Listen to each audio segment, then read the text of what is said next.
कोणताही माणूस आपल्या आईला नाही तर बाबाला फॉलो करतो.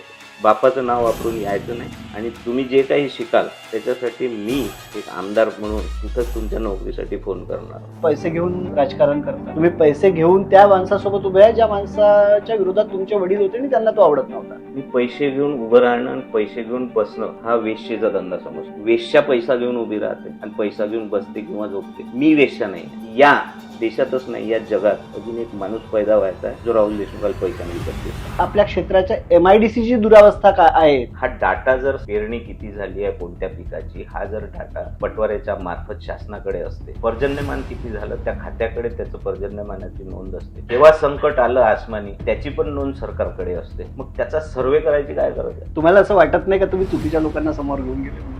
तुमचा पाहण्याचा दृष्टिकोन जर बदलला तर सगळं शक्य आहे. तुमचा पाहण्याचा दृष्टिकोन जर भ्रष्ट असला काहीच शक्य नाही. सतरंजी संघटना कशी म्हणा, कोणाच्या सतरंज्या उचलल्या त्याच्यातल्या एकाच्या तर 2 वेळा सतरंज्या मी एनव्यामध्ये उचलल्या. मग आता सगळ्यात महत्वाचा प्रश्न हा आहे की तुम्ही स्वतः लढणार का? मी वडिलांची शपथ घेऊन तुम्हाला सांगतो की आमदार काय चीज असते, आमदार काय घडवू शकतो, आमदार काय करू शकतो हे एक वेळा तुम्ही निवडून द्या. तेव्हा मी तुम्हाला आमदारकीत काय फरक असते हा दाखवून देईन. राहुल भाऊ नमस्कार. तुमच्या सामाजिक, राजकीय आणि पारिवारिक विषयाविषयी एक छोटंसं डिस्कशन काटोल विधानसभेला माहीत व्हायला पाहिजे, आपल्या जवळच्या लोकांना माहीत व्हायला पाहिजे म्हणून एक तुमच्यासोबत घेतली एक छोटीशी भेट. तर सगळ्यात पहिल्यांदा असं विचारतो की तुमचं जे पारिवारिक आहे ज्याच्यामध्ये तुमचे बाबा आहेत, तुमचे वडील भरपूर लोकांसाठी आपल्या काटोल विधानसभेत आदर्श होते, तर तुमचं नातं तुम्ही थोडंफार त्यांच्याविषयी सांगा. असं आमचं वडिलांसोबत नातं मित्रासारखं होतं. असा कोणताच विषय नाही की जो आम्ही कधी डिस्कस केला नाही त्या काळामध्ये. आणि प्रत्येक विषय, तो ॲडल्ट विषय असेल तरी पण तो डिस्कस आम्ही बापलेकांनी केला आहे. म्हणजे आम्ही 3 भाऊ आहे, 3 भाऊ पुतणे म्हणजे माझे चुलत भाऊ वगैरे तिथे सोबतच राहायचो आम्ही. तर सगळ्यांसोबत फ्रेंडली होते. बाबा म्हणजे बॉस आहे, पण त्यांना घाबरणे आणि त्यांचा आदर ठेवणे हे तसंच वातावरणही होतं. म्हणजे मार्गदर्शन प्रॉपर त्यांचं सगळ्या गोष्टी तसं सगळ्या गोष्टी म्हणजे शिक्षणापासून सगळं. अच्छा. म्हणजे मी LLB जे झालो ते माझ्या वडिलांच्या जबरदस्तीमुळेच झालो. मग तुम्हाला काय व्हायचं होतं तसं? मला तसं इंजिनिअरिंग लाईन. तसं तर मला असं वाटतं तुम्ही इंडस्ट्रीतही चांगलं काम करू शकता. तुमचा फेस कट थोडा खरंच मी म्हणजे बाहेर सांगतो थोडं फिल्म इंडस्ट्रीतही, मराठी इंडस्ट्रीत तर तुमचं नाव झालं असतं. तुम्हाला असं वाटलं नाही कधी? नाही, होतं आम्हाला सिनेमाचं वेळ होतं, पण बाबा आम्हाला गोष्टी सांगायचे की ती लाईन किती घाणेरडी आहे आणि त्याच्यामध्ये. अच्छा. म्हणजे त्याच्यातही बाबांचं नाही आहे सगळं. म्हणजे सिनेमाचं वेळ होतं म्हणून तुम्ही वेळ होतं म्हणजे पाहायचं होतं, शूटिंग पाहायला जात होतो आम्ही त्यांच्यासोबत. ते जेव्हा आमदार होते तेव्हा ते कमिटीवर होते, तर आम्ही फिल्म सिटीला वगैरे. त्याच्यामुळेच तुम्ही तो गॉगल जो लावता ज्या पद्धतीचा नाही, तर बाबाच गॉगल लावायचे. कोणताही माणूस आपल्या आईला नाही तर बाबाला फॉलो करतो. बरोबर. आणि दुसरी गोष्ट, तुमच्या वडिलांची इच्छा होती की तुम्ही पुढे शिक्षण घेतल्यावर समाजकारणात, राजकारण नाही म्हणणार मी, मॅक्झिमम तुम्हाला समाजकारण करताना पाहिलं, तर तुम्ही समाजकारणात यावं असं तुमच्या वडिलांची इच्छा होती की काही वेगळी इच्छा होती, पण तुमची इच्छा होती समाजकारणात यायची? आम्ही म्हणजे त्यांच्यासोबत डिस्कशन करायचो की मला हे करायचं आहे, मला ते करायचं आहे, मला धंद्यात यायचं आहे, मला बिझनेस करायचा आहे. तर त्यांनी कधीच आम्हाला विरोध नाही केला की तू हेच केलं पाहिजे, तेच केलं पाहिजे. आणि राजकारण, समाजकारण याच्यातच 4 हात तुम्ही दूर राहिलं पाहिजे. अच्छा. बाबा त्याच्यात असताना. आणि त्यांचं मत असं होतं की तुमच्यात कॅलिबर असेल तर तुम्ही या. बापाचं नाव वापरून यायचं नाही. आणि तुम्ही जे काही शिकाल त्याच्यासाठी मी एक आमदार म्हणून कुठंच तुमच्या नोकरीसाठी फोन करणार नाही.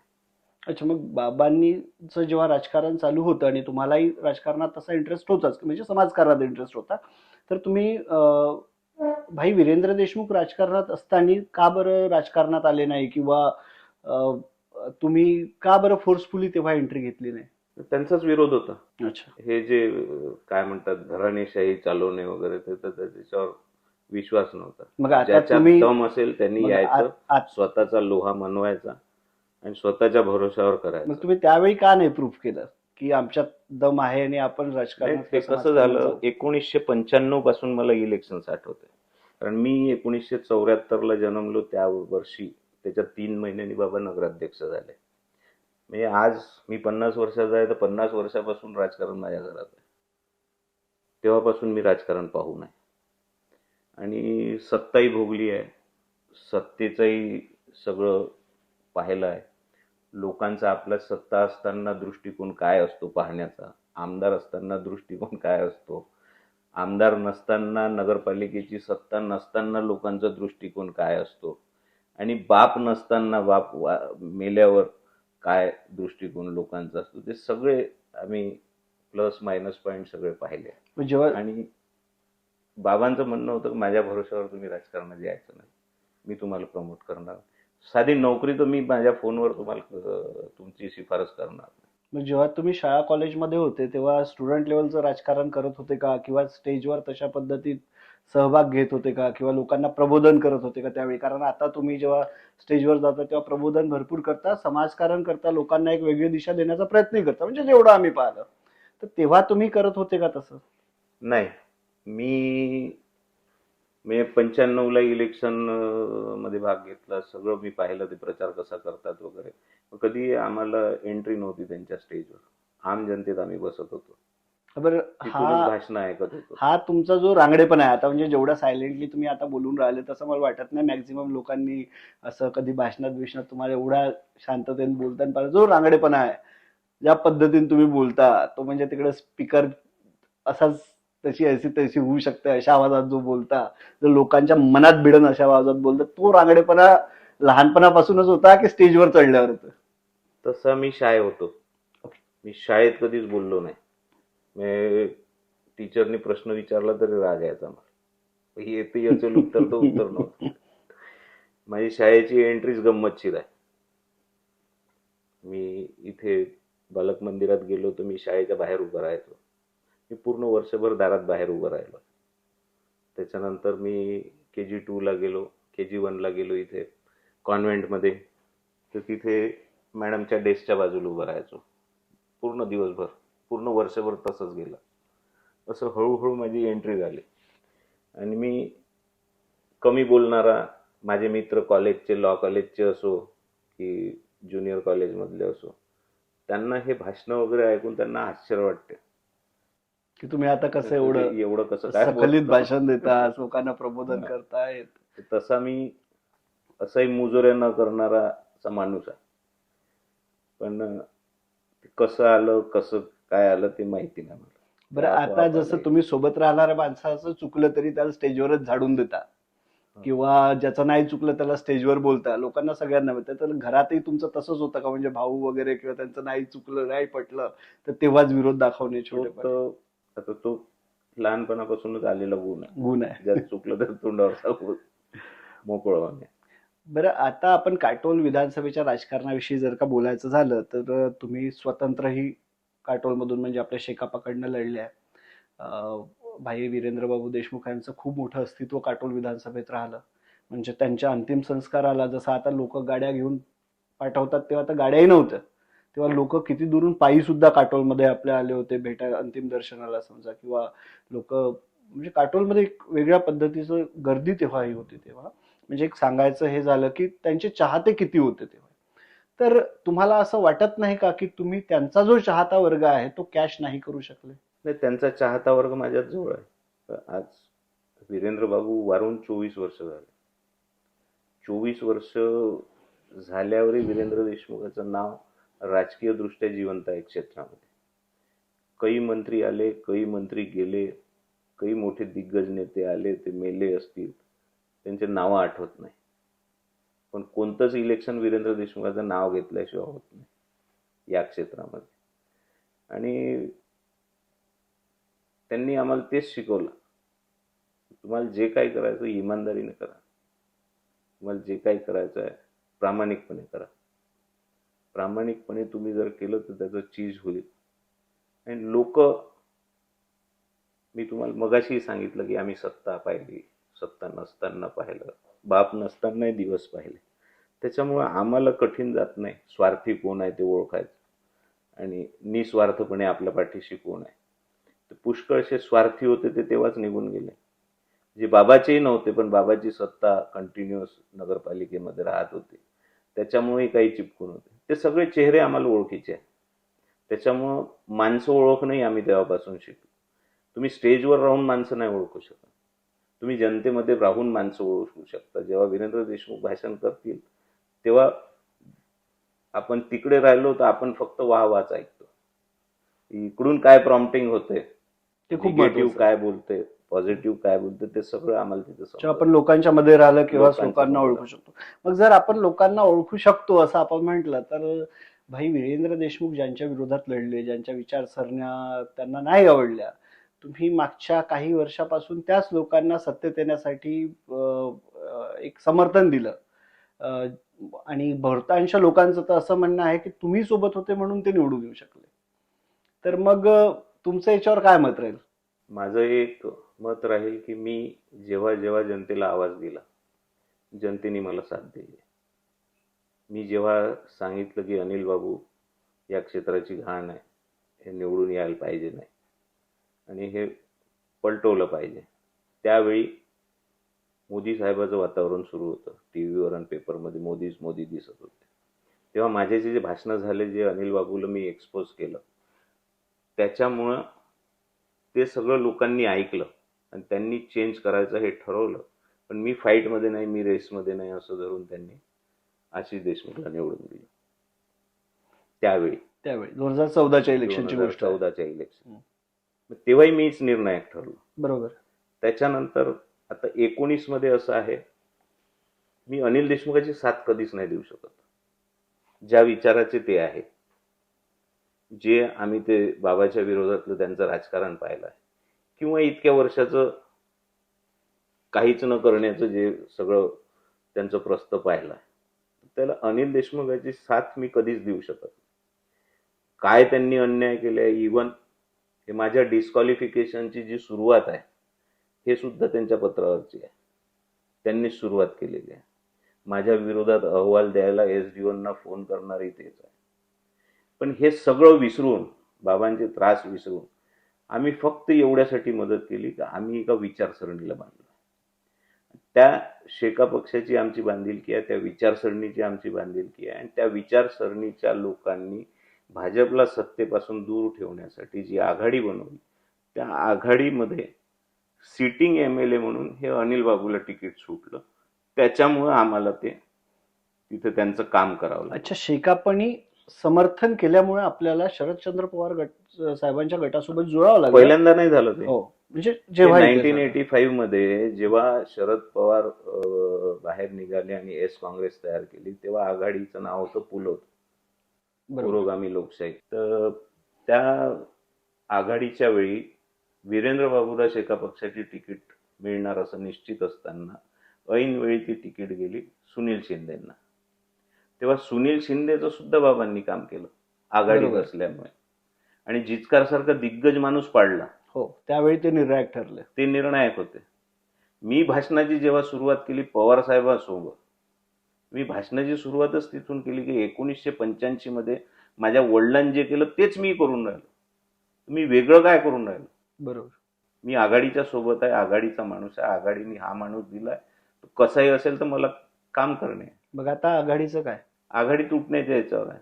ते जर आमच्या पारंपरिक सीटा पण नसतील देत, आपण आघाडी कशासाठी करतो? मी जिथे कमजोर आहे तिथे मी प्लस झालो पाहिजे, त्याच्यासाठी आघाडी करतो. 60-70 वर्षापासून आमची सांगोला आणि अलिबाग सीट निवडून येते. ती जर सीट आघाडी सोडायला तयार नसेल तर आम्ही कशाला त्या आघाडीसोबत राहायचं? मग तुम्ही आमचा वापर करून घेतला लोकसभेपर्यंत. तुमच्या 31 जरी जागा निवडून आल्या असत्या तरी 12 जागा या फक्त आम्ही बाकीचे जे पुरोगामी विचारसरणीतले लोक आहेत, ते डाव्या विचारसरणीतले लोक आहेत, ते आम्ही एकत्र आल्यामुळे तुमच्या 12 सीट्स निवडून आल्या. ते जर आम्ही सोबत नसतो त्या 12 अजून मायनस झाल्या असत्या. बरोबर. मग त्याचा वाटा आम्हाला मिळाला नाही पाहिजे का? कुठे आम्ही कमजोर असू, ठीक आहे, 30 वर्षापासून अनिल देशमुख निवडून येत असेल, पण केव्हा केव्हा कोण कोण आलं, त्याच्या पाठीमागं कोण होतं, काय कारण होते.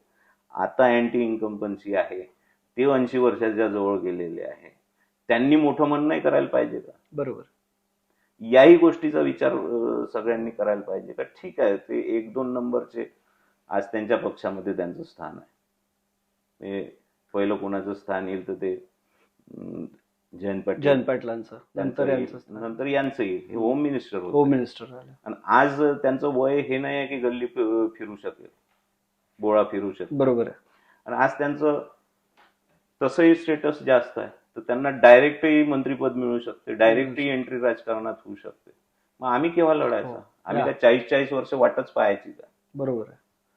मी याच्यातून आता ते पक्षाचंही पटून नाही राहिलं आणि आम्ही ऍबसेंट राहून आमची पूर्ण फळी बर्बाद करू शकत नाही कार्य. मग आता सगळ्यात महत्वाचा प्रश्न हा आहे की तुम्ही स्वतः लढणार का?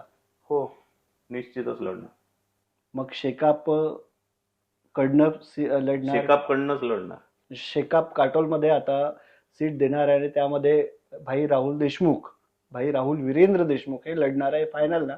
हो, अच्छा. आघाडीमध्ये राहूनही सीट मिळाली तरी लढणार आहे, आघाडी नसली तरी शेका पक्षाकडनं मी लढणार. मग हा निर्णय तुम्ही जर पहिले घेतला असता तर तुम्हाला वाटत नाही का की जे छोटे मोठे वादळ आपल्या क्षेत्रात आलेले आहेत, काही नवीन तरुण नेते मंडळी जी उदयास आली आहे, काही वैयक्तिकरित्या म्हणा किंवा वैयक्तिक स्वार्थाच्या रित्या काही आले असतील, अशा लोकांना वाटते, आपलं त्याविषयी म्हणणं नाही, तर तुम्ही जर का एक पहिलेपासून वेगळे असते तर आज लोकांना एक पर्याय राहिले असते आणि तुम्ही अपक्ष जरी उभे राहिले असते तरी आमदार झाले असते क्षेत्रातून, जर मागच्या 10 वर्षात तुम्ही वेगळं स्वतःच काम केलं असतं. नाही, मी अपक्ष राहणारच नाही. अपक्ष म्हणजे मी माझ्याच हा, पक्षाकडून तुमच्या राहीन. मी पक्षाने एका जर सेपरेट विचारसरणीशी राहिले. बांधलेला आहे.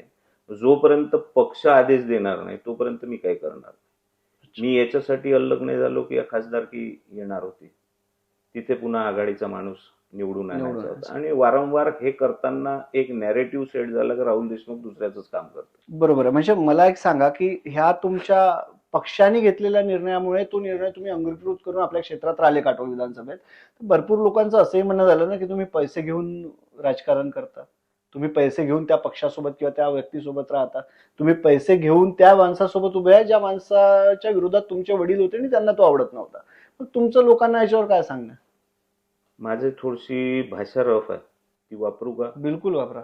मी पैसे घेऊन उभं राहणं आणि पैसे घेऊन बसणं हा वेश्येचा धंदा समजतो. बरोबर. वेश्या पैसा घेऊन उभी राहते आणि पैसा घेऊन बसते किंवा झोपते. मी वेश्या नाही आहे. मी पैसे घेऊ शकत नाही. मी माझ्या वडिलाचा आदर्श डोळ्यासमोर ठेवून मी राजकारण करतो. आणि या देशातच नाही, या जगात अजून एक माणूस पैदा व्हायचा आहे जो राहुल देशमुखाला पैशाने विकत घेऊन दाखव. आणि जो हे चर्चा करते पैसे यांनी खाल्ले त्याच्यामुळं असं झालं, पैसे यांनी खाल्ले त्याच्यामुळं तसं झालं, तर हे जे चर्चा करणारे असतात मी त्यांना रान समजतो, मी त्यांना वेश्या समजतो. कारण हे आपला व्ह्यूज वेळोवेळी बदलत असतात. हे दुसऱ्याची बदनामी एवढ्यासाठी करतात कारण ते स्वतः त्याच्यातून गेलेले असतात. मग ते बोट आपल्याकडे नाही आलं पाहिजे म्हणून या दुसऱ्याविषयी चर्चा कर. मला प्रूव्ह करून द्या. अनिल बाबून एक वेळा नाही 2 वेळा भाषणात म्हटलं की राहुलचा आणि पैशाचा संबंध नाही. मला सांगाव बर्वेंनी किती रुपये दिले, मला सांगाव अनिल देशमुखांनी किती दिले, मला सांगाव केदार साहेबांनी किती पैसे दिले त्यांचा प्रचार. गाडी माझी, पेट्रोल माझं, वेळ माझी, मी फिरलो, 1 रुपया नाही दिला, न घेतला न मागतला.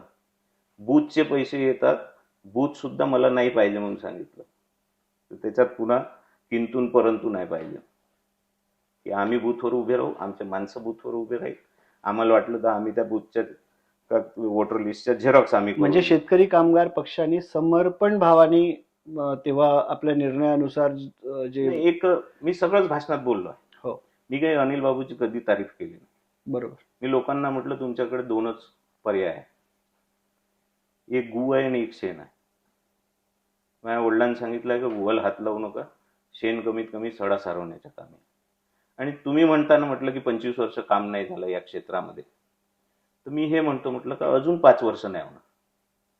चोर लेहडे निवडून देण्यापेक्षा हे निरुपद्रवी बरे. हे मी त्यांच्या तोंडावरही बोललो आहे, स्टेजवर बोललो आहे, सरेआम बोललो आहे. तरी जरी चर्चा होत असं का मी पैसे खातो, तर त्याच्याकडून पैसे जर मी खाईल या भाषेत बोलेन, मी तर तारीफ करेन. बिलकुल बरोबर. मी तारीफ नाही केली. मी लोकांना ऑप्शन सांगितले का दुसरा पर्याय नाही आहे. गुंड प्रवृत्तीचे लोक आपण निवडून नाही दिले पाहिजे. ज्यांचे इराण्यासोबत संबंध आहे, ज्या गुंड प्रवृत्तीचे इराणी आहेत, गावामध्ये आहे, ज्यांचे 2 नंबरचे धंदे आहे, अवैध धंदे आहे, त्यांचा एका राजकीय पक्षामध्ये जेव्हा एंट्री होते, त्याला याच ठाकूर घराण्यातून एक पोरगा, त्याचा पुतण्या, शुभेच्छा देते पदावर गेल्याची. तर याच्यावरून दिसते त्या बॅनर पोस्टरवरून की यांचे संबंध सगळे चांगले आहेत. यांना काही वाईटचं करायचं नाही, काही चांगल्याचं करायचं नाही. यांना आपल्या राजकारणाच्या पोळ्या शेकायच्या. बरोबर. हे स्पष्ट होतं त्याच्यातून. आपलं जमलं पाहिजे. गावाचं नाही जमलं चालेल, गावामध्ये अशांतता फैलीत चालेल, 2 नंबरचे धंदे झालेत चालेल, काहीही झालं चालेल, गुंडागर्दी झालं चालेल, कुणाची पोरगी मेली तर चालेल, तिच्यावर बलात्कार झाला तर चालेल, पण आपलं राजकारण व्यवस्थित झालं पाहिजे. म्हणून हे कधीच रस्त्यावर उतरणार नाही. म्हणून मी रस्त्यावर उतरलो तर मला जेल झाली. झाला इन्सिडेंट मागे. हे इन्सिडेंट म्हणजे दुसरा कोणीच उतरत नाही.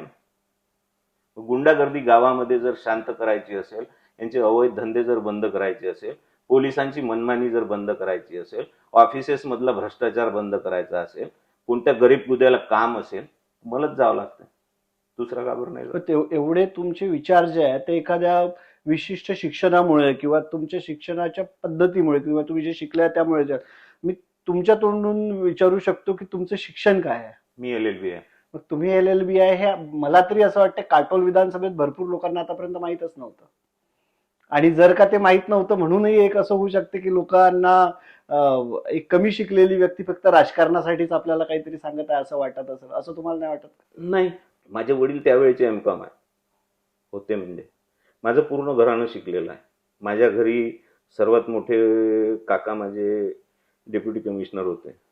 माझे 2 नंबरचे काका डायरेक्टर मेडिकल एज्युकेशन म्हणून रिटायर झाले. या महाराष्ट्रातले टॉपमोस्ट 10 सर्जन्समध्ये त्यांचं नाव येतं. त्याच्यानंतरचे माझे वडील M.Com होते.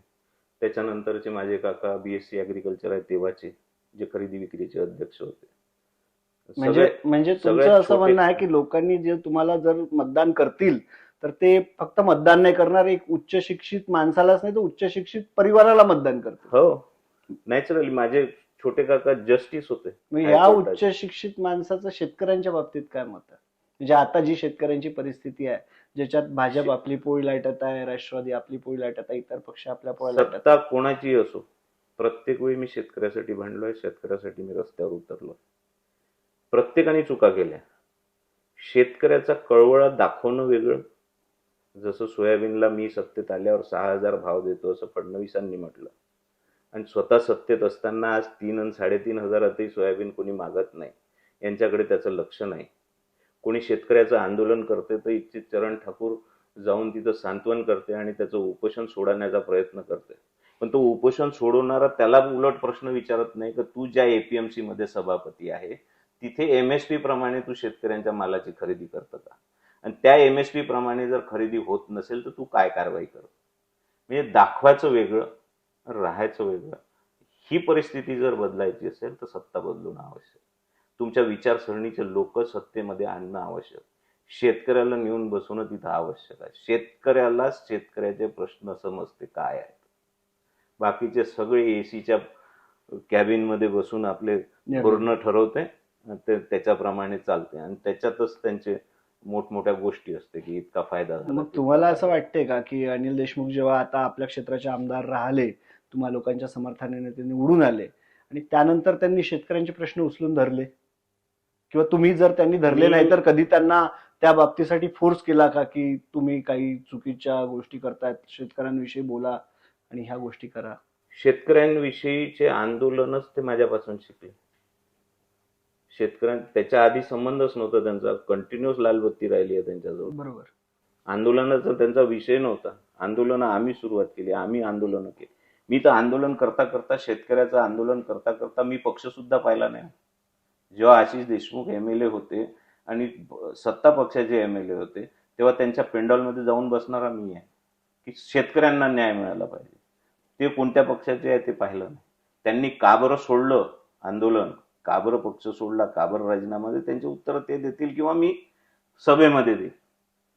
पण मी त्यांच्याही आंदोलनामध्ये होतो कारण शेतकऱ्याचं भलं झालं पाहिजे, एवढाच आपला दृष्टिकोन. शेतकऱ्याचं भलं कोणालाच करायचं नाहीये, आणि ते होऊ द्यायचं. जर असं तुमचं म्हणणं आहे की तुम्ही आता जसं सत्तारूढ पक्षाला समर्थन केलं, जसं आता अनिल बाबूंना समर्थन होतं तुमचं, आणि शेतकऱ्यांच्या मुद्द्यांविषयी तुम्ही त्यांना म्हटलं विषय घ्यायला, तर मग आपल्या क्षेत्रातले पीक विम्यासंदर्भातले मुद्दे आहे किंवा शेतकऱ्यांच्या बाकी गरजांसंबंधाचे मुद्दे आहे, ते घेऊन दुसरे लोक कसे क्षेत्रात तयार झाले? कारण मग अनिल बाबूंनी तर ते मुद्दे सोडवायला पाहिजे होते ना, की तुम्ही त्यांना तेवढं प्रेशराईज केलं नाही? नाही, अनिल बाबूलाही सुखासुखी कुठं राहू दिलं त्यांनी या टर्ममध्ये. या टर्ममध्ये पुष्कळ लाईनीवर आणलं होतं आम्ही. बाकीच्या टर्मपेक्षा या टर्ममध्ये पुष्कळ फरक होता. पण त्यांचं कारकीर्दच संपवण्यात आली लवकर. आणि हे वेगळंच राजकारण आपल्या महाराष्ट्रामध्ये सुरू झालं. याचे पळो त्याचे पळो, बरोबर. 50 खोके एकदम ओके. तर त्याच्यामध्ये हे जे मुद्दे नंतर विरोधात आल्यावर आम्ही सोबतही आंदोलन केले ना, शेतकऱ्यांचेही आंदोलन केले, त्याही मागण्या मागितल्या, सगळेच आंदोलन केले. सगळ्यात बेसिक हे आहे की मी तुम्हाला सांगितलं ना, ते ब्युरोक्रॅट्स एसी कॅबिन मध्ये बसतात आणि तिथून धोरणं ठरवतात. म्हणजे हा बिनाकारांचा आग्रह आहे की शेतकऱ्यांनी कॉम्प्युटरमध्ये एक्सपर्ट असलं पाहिजे, ऑनलाईन अर्ज करा, बरोबर आहे. नुकसान भरपाईचे करा, तुमचे पीक विमा तुम्ही ऑनलाईन करा. कशासाठी करा? सगळ्यात बेसिक मुद्दा हा आहे विम्याचा, की ही सरकारची जिम्मेदारी आहे. शेतकरी हा पोषण करताय देशाचा, आणि शेतकरी हा जर बॅकबोन जर असेल देशाचा, तर त्याला आर्थिक नुकसान जर झालं असेल, कारण त्याचं काहीच फिक्स नसते, सगळं वरच्याच्या भरोशावर असते. पाऊस जास्त येईल तरी नुकसान, कमी येईल तरी नुकसान, ड्रॉट पडेल तरी नुकसान, बाजारात माल आल्यावर त्या मालाचा भाव पडेल तरी नुकसान. त्याच्या हातात काहीच नसते. जसं इंडस्ट्रियलिस्टच्या हातामध्ये त्याच्या मालाचा भाव ठरवण्याचे अधिकार आहे, तसे शेतकऱ्याचा भाव ठरवण्याचे अधिकार सरकारच्या हातात आहे. सरकार MSP ठरवते, त्याच्याप्रमाणे सुद्धा त्याचा माल विकत घेतला जात नाही. मग तो शेतकरी जर मरत असेल, शेतकरी जर कर्जबाजारी होत असेल, तर त्याला आत्महत्या करण्याशिवाय त्याच्याजवळ पर्याय राहत नाही. कारण तो कर्ज घेऊन आपली शेती करते, कर्ज घेऊन आपलं पोरगं शिकवते, कर्ज घेऊन आपल्या घरच्यांच्या तब्येतीचं वगैरे औषध पाणी करते. मग तो कर्जात डुबत असेल तर त्याला नुकसान भरपाई दिली पाहिजे, त्याची कर्जमाफी केली पाहिजे, त्याला वीज मोफत दिली पाहिजे. हे फुकटाचं मागणं नाही आहे, हे महत्वाच्या गोष्टी आहे. कोणाला वाटते त्या काय मध्ये रेवडीचा शब्द आला, ही रेवडी वाटणं नाही आहे. त्याला सपोर्ट जोपर्यंत तुम्ही करणार, तुम्ही त्याला मालाचा भाव द्या ना, त्याला एक्सपेन्सेस धरून, त्याचा प्रॉफिट धरून त्याच्या मालाचे पैसे द्या. प्रत्येक गोष्टीला MRP आहे.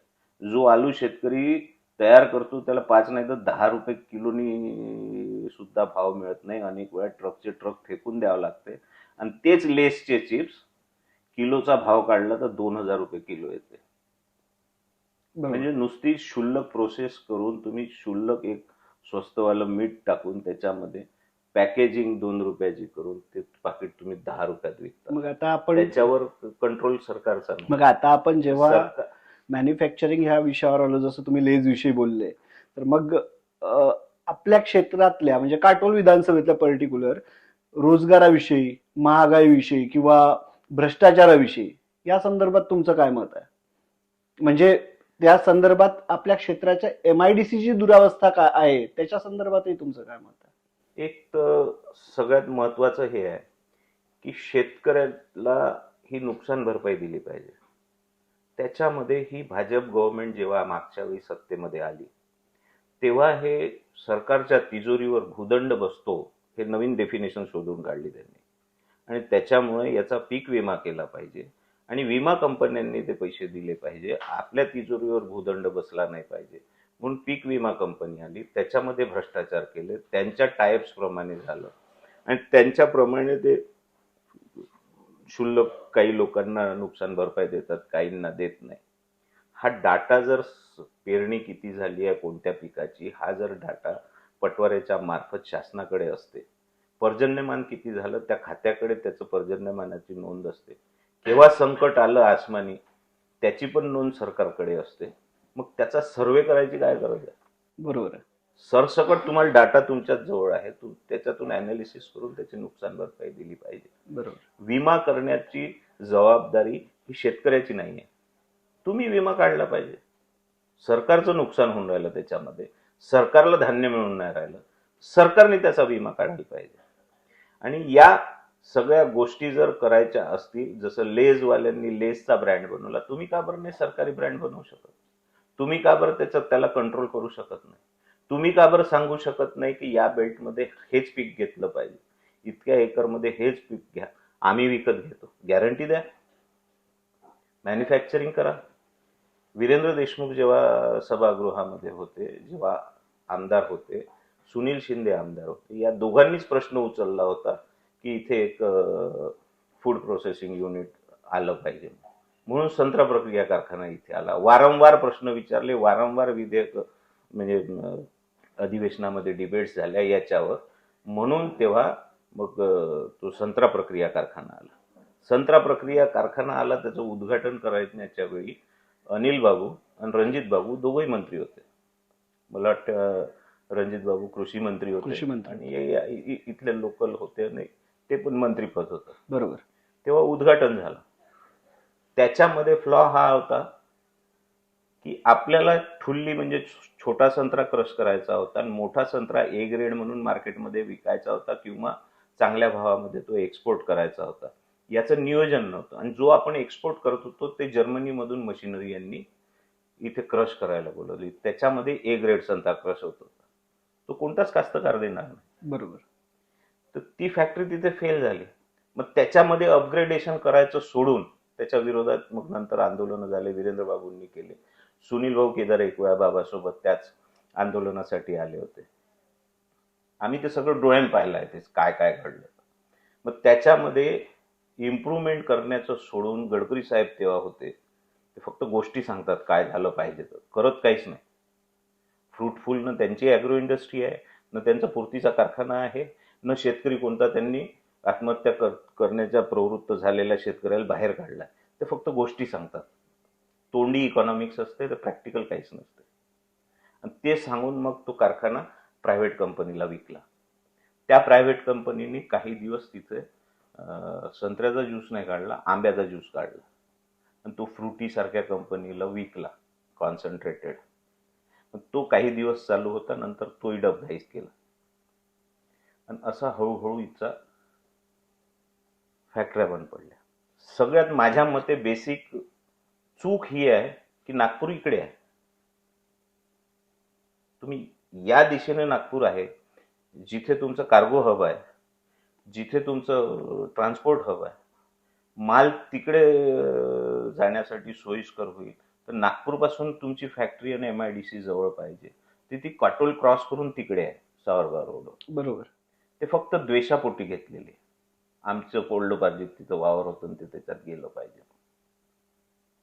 मग हे जेव्हा प्लॅनिंग करतात तेव्हा म्हणजे तुमचं म्हणणं असं आहे की काटोलची MIDC ही इंटेन्शनली तिथे नेण्यात आली आहे, जेव्हा की ती जागा MIDC साठी योग्य नव्हती. योग्यच नाही ना. तुम्ही केव्हाही शहराच्या जवळ जाल ना. बरोबर. तुमची MIDC शहराच्या पाण्याच्या, शहराच्या किंवा हायवेच्या, कोंडाळी रस्ता आहे, बरोबर, किंवा इकडे नागपूर जवळ पडेल, बरोबर, हायवे जवळ पडेल, बरोबर. उलट्या दिशेने MIDC नेऊन ठेवली. कोणी इन्व्हेस्टमेंट करायला येणार आहे? नाही करणार. कोणी इन्व्हेस्टमेंट करणार नाही. आज परिस्थिती हे आहे की तिथे सोलर पॉवर प्लांट आले, बरोबर, तिथे मॅन्युफॅक्चरिंग युनिट नाही. जे काही आहे ते तटपुंजे आहे, बरोबर, जे लोकांनी स्मॉल स्केल इंडस्ट्रीज मध्ये सुरू केलेले आहे. तुम्हाला दृष्टिकोनच नाही ना. अनिल बाबूल कधीच नाही वाटलं की आपण कारखाना उघडला पाहिजे. प्रत्येक वेळी त्यांनी घोषणा केल्या, कधी ग्लुकोजच्या कारखान्याची केली, कधी कोणत्या कारखान्याची केली. नुसते अनिल बाबूच दोषी नाही आहे. फडणवीस साहेब आले, त्यांनी कारखाना उघडतो म्हणून घोषणा केली आहे. त्याच्यानंतर गडकरी साहेब आले, त्यांनी अनेक भाषणामध्ये मी इथं कारखाना उघडतो म्हणून घोषणा केल्या आहे. सत्तेमध्ये नव्हते असाही भाग नाही. भलेही आमदार तुमचा निवडून नसेल आला, पण मोठमोठे पद तुमच्याजवळ होते, तुमच्याजवळ सगळ्या बरोबर, सोयी सुविधा होत्या, तुम्ही ते सगळं काही करू शकत होते. ते करू शकत नाही. हे फक्त गोष्टी सांगायच्या आहे. कारखाना करतो, आशिष देशमुखने तेच सांगितलं, मी कारखाना करणार आहे. केला का हा प्रश्न आहे. म्हणजे तुमचं असं म्हणणं आहे की आतापर्यंतच्या राजकारणात MIDC ला पकडून किंवा बाकी उद्योगांना पकडून आपल्या काटोल विधानसभेत भ्रष्टाचार झाला मोठ्या प्रमाणात. तसं झालंही असेल ना. आम्ही मागे इंडिया बुल्सला पूर्ण MIDC विकली, त्याच्यावरूनही आम्ही गदारोळ केला होता. त्याच्याही विरोधात आंदोलन केलं होतं की तुम्ही एका माणसाला कसं काय एवढं मोठं इन्फ्रास्ट्रक्चर देऊ शकता. पण ते धंदे सुरू आहे. इन्फ्रास्ट्रक्चर तयार करते गव्हर्नमेंट, रोड्स तयार करते गव्हर्नमेंट, त्याच्यावरून एसटी चालायला पाहिजे रेग्युलर, त्या एसटी कडे लक्ष दिलं पाहिजे, त्याच्या कर्मचाऱ्याला पेन्शन मिळाली पाहिजे, त्याच्या कर्मचाऱ्याला रोजगार मिळाला पाहिजे, ती एसटी व्यवस्थित चालली पाहिजे, स्वस्तामध्ये प्रवासी गेले पाहिजे, स्वस्तामध्ये विद्यार्थी गेले पाहिजे किंवा फुकटात गेले पाहिजे, प्रत्येक गावामध्ये ती एसटी गेली पाहिजे, याच्याकडे लक्ष नाही आहे. यांनी इन्फ्रास्ट्रक्चर जे तयार केलं आहे त्याच्यावर ट्रॅव्हल्स कशी चालेल आणि मला कसा मलिदा मिळेल याच्याकडे लक्ष आहे.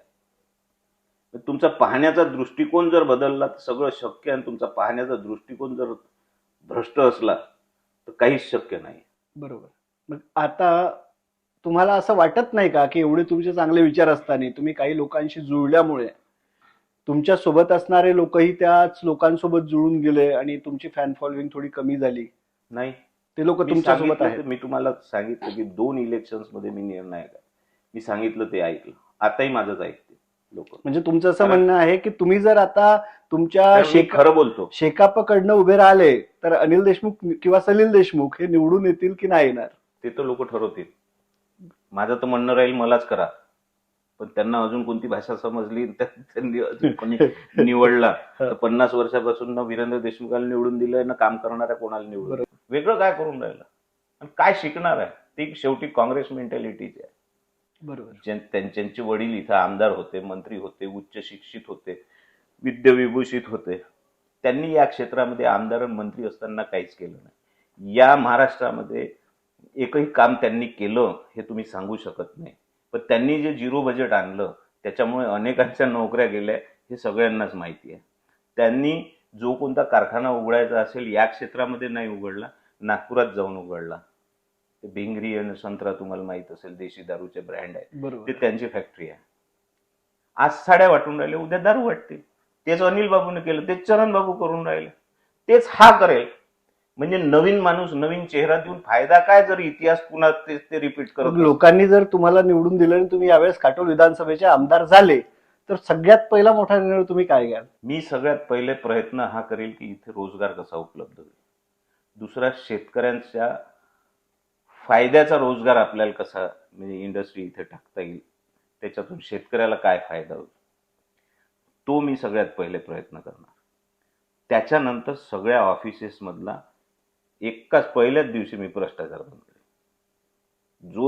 जो कोणते डिपार्टमेंट, एसडी ऑफिस असे, तहसीलदार असे, पटवारी असे का पोलीस स्टेशन असे, दे दणका पहिल्याच दिवशी त्याची मीटिंग घेऊन सांगेन का कोणी मला पैसे खाताना आढळलं, 2 नंबरचे धंदे माझ्या क्षेत्रामध्ये जर दिसले तर तुमच्या नोकऱ्या खाल्ल्याशिवाय मी राहणार नाही.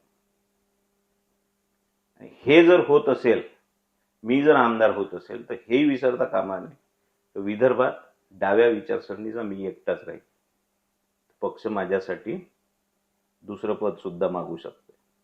बरोबर. बाकीचे झाले आहे भोगून दिवे, आपल्याला येऊ शकते ना आपल्याला पॉवर येऊ शकते, पण ती ताकद लोकांमध्ये असली पाहिजे. लोकांच्या मतात जी ताकद आहे ती त्यांनी मतदानाच्या वेळी वापरली पाहिजे, तरच या क्षेत्राचा विकास होईल. नाही तर 1756 रोज तयार होते, रोज कोणती तरी संघटना तयार होते, रोज आपले विचार मांडते. मग तीच संघटना भाजपमध्ये जाऊन आशिष देशमुखच्या स्टेजवर भाषण करते एकाच दिवशी, तेच चरण सिंगच्या स्टेजवर जाऊन भाषण करते, तेच स्वतःच्या संघटनेचं भाषण करते. आणि त्याच्यात प्रत्येकाला उभं राहायचं आहे, प्रत्येकाला उभंही राहायचं आहे. त्याच्यात कोणाचा असा पर्टिक्युलर नेता नाहीये, त्याचा कोणीच नेता नाही. ते स्वतःच सगळे आमदार आहेत, त्यांना दुसऱ्याचा फायदा करायचा नाहीये. आणि सतरंजी संघटना कशी म्हणाल तुम्ही? त्या कोणाच्या सतरंजा उचलल्या त्यांनी? त्याच्यातल्या एकाच्या तर 2 वेळा सतरंजा मी एनव्यामध्ये उचलल्या, मी तिकीट दिली, 2 वेळा सतरंजा उचलल्या. माझ्यासोबत अनिल बाबूंनी उचलल्या त्याच्या सतरंजा. तुम्हाला असं वाटत नाही का तुम्ही चुकीच्या लोकांना समोर घेऊन गेले म्हणून? वाटते कधी कधी, पण राजकारणामध्ये सगळे प्रयोग करून पाहत असते. पण जिल्ह्यामध्ये माझं नाव जाणार होतं, शेका पक्ष जिवंत आहे आणि इथे आहे म्हणून. जिल्ह्यामध्येच नाही तर महाराष्ट्रामध्ये गेलं की नागपूर जिल्हा परिषद मध्ये शेका पक्षाचा एक मेंबर आहे म्हणून. ठीक आहे, कार्यकर्त्याच्या आग्रहामुळे चुकीचा माणूस दिला.